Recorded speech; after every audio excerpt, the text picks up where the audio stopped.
Alright, it's early Sunday morning. I get distracted with other stuff because we got a bunch of work to do. I'm going to open up some cars for Set It Free Sunday. Before I do these though, I got these 5. Before I do those, in the Mercedes here, I got some cool stuff, so give me a second. So I showed you guys these recently. I did a post where I showed off all of these. I got these at the 2003 Worcester Summer Nationals. Drove my 68 Camaro out there, did the burnout contest, did the whole 9 yards, but I also bought these, and I love these. It might have been 2004. It was one of the years I did the burnout contest in the 68 Camaro. I believe these are, yeah, it's probably 2003 because they were brand new. My concern was I had nothing but a jack, some tools, and a gutted 68 Camaro with no real interior, a race seat, an aluminum race seat. I didn't have a way to transport these. And so the guy just told me, well, if you buy 4 of them, I'll give you this box. It'll be perfect. And they've been sitting here in this box, never been displayed. It's another one of those things that's been moving around from closet to storage unit to all over. And anyway, I went to my favorite yard sale over here in New Hampshire, right by Lake Winnipesaukee in the Lakes region, and I found these. And a part of me was like, do I need more of these? I already have the 59 Caddy. But I mean, look at this thing. And the price was right. So I got these 3, and the cord, of course, I've been not actively looking for, but it's been on my list for a long time because I love these signature models. I have the Cadillacs and Duesenbergs you might have seen before. I got these 3 and a curio cabinet that needs the front glass done. It's got a big split in the glass, and I'm probably just gonna do Lexan, to be honest. Maybe, I don't know, I'll see. But I got all 4. I'll show you the cabinet later, for 20 bucks. This is the curio cabinet. I haven't put the shelves in yet. I just Windexed and washed everything yesterday. It lights up too. So, 20 bucks for all 3. That's a pretty good deal if you ask me. This is my other one that Kate found on Facebook Marketplace. Again, keep in mind, we just moved in here, so the place is a mess. A lot of stuff coming out of storage and all that. I was in the middle of messing around. Oh, also same yard sale, this guy. And it needed the snorkel, the air cleaner intake, and stole it off this Corvair, which I'm going to make rear engine anyway. Ooh, there's a mourning dove over there. Where's that? In any case.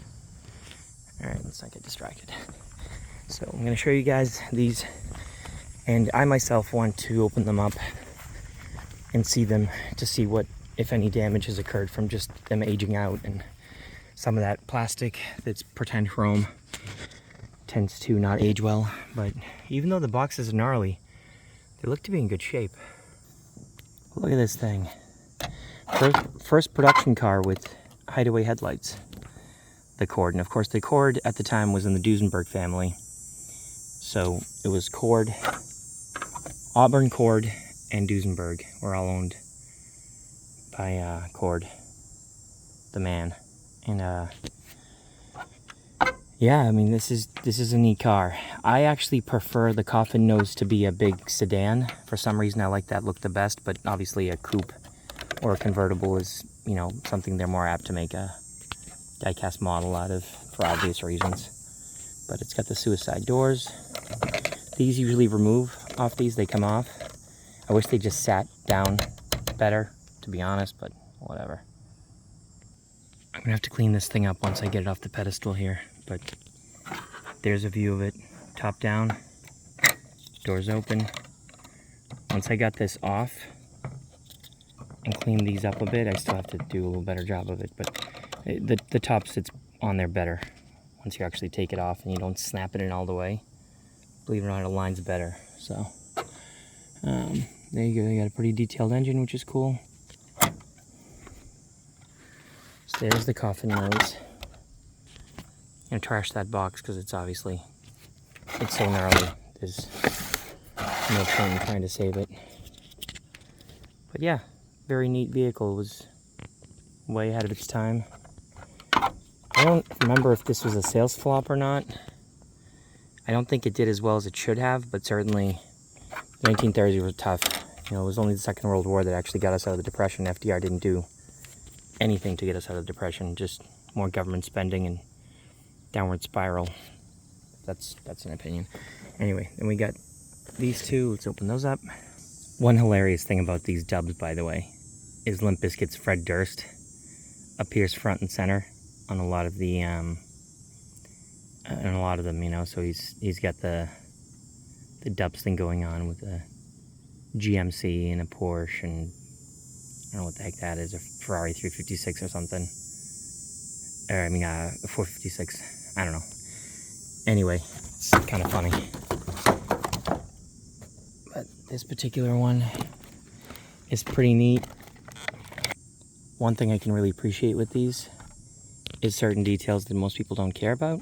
So for instance, the fold out side view mirrors, not only are they there, but even if you're transporting this thing, like as a toy, moving it around, you can fold them in so you don't break them off. It's pretty cool. Nice detail on this guy. I thought this one had an opening trunk with stuff in there, you know, like subwoofers or whatever, but apparently not. I love Krieger torque thrust, so I'm totally okay with the wheels. And of course the Spectra Flame paint is pretty awesome.